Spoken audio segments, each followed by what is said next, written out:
Até agora vimos a história de Jesus como ela é contada no Evangelho de Lucas. Começa com a chegada de um rei improvável, nascido em circunstâncias pobres e humildes.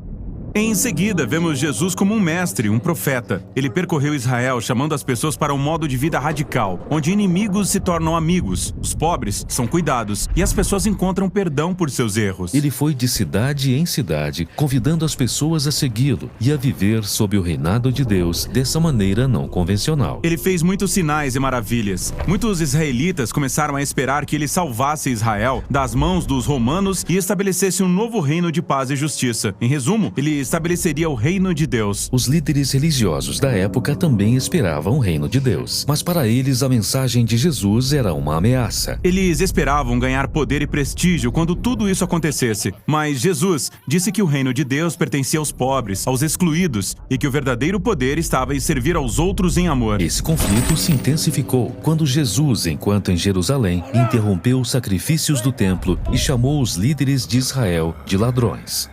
Então prenderam Jesus e o acusaram perante as autoridades romanas de ser um rei rebelde. Ele foi entregue para a execução, mesmo sendo inocente. Então ele foi levado para fora da cidade e morto por causa de acusações falsas.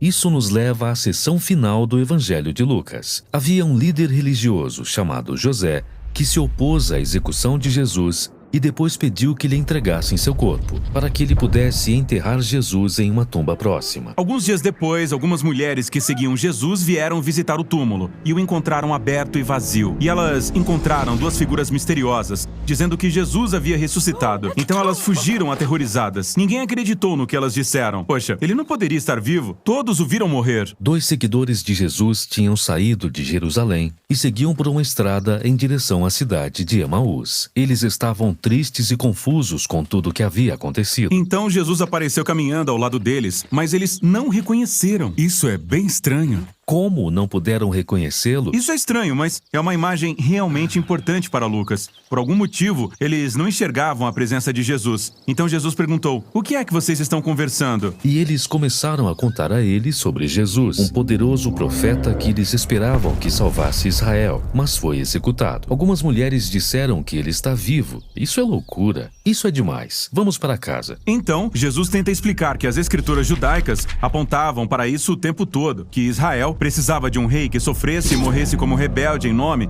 daqueles que realmente eram rebeldes. E então, ele seria justificado por sua ressurreição, para que pudesse dar vida verdadeira àqueles que a aceitassem. Ainda assim, não fazia sentido. Eles continuavam confusos. O que leva à cena em que eles se sentam à mesa para fazer uma refeição com Jesus. Ele pega o pão, dá graças, parte o pão e dá a eles, exatamente como fez na última ceia. Esta é a imagem do corpo ferido, sua morte na cruz. E no momento em que eles pegam o pão partido, seus olhos se abrem para ver Jesus. Então ele desaparece e o episódio acaba.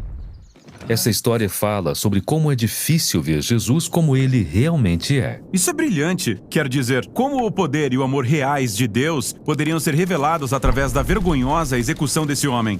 Como um homem humilde pode se tornar o rei do mundo através da fraqueza e do alto sacrifício. É muito difícil enxergar isso, mas essa é a mensagem do Evangelho de Lucas. É preciso uma transformação na sua imaginação para conseguir ver e aceitar o reino de cabeça para baixo de Jesus. O Evangelho de Lucas termina com Jesus e todos os seus discípulos juntos, fazendo outra refeição. E todos ficaram malucos com seu corpo ressuscitado. Quer dizer, ele era humano como todo mundo, mas ele também era mais que isso. Sim, ele passou pela morte e saiu do outro lado uma nova criatura que falava e andava. Então Jesus diz que dará a eles o mesmo poder divino que o sustentou, para que possam sair e compartilhar as boas novas do reino de Deus com outras pessoas. Depois disso, Lucas diz que Jesus foi levado para o céu. Essa partida de Jesus foi bem legal, mas por que desaparecer no céu? No Antigo Testamento, o céu é onde fica o trono de Deus. Ele está acima de tudo. Portanto, esta é a maneira de Lucas mostrar que Jesus foi entronizado como Rei divino do mundo inteiro.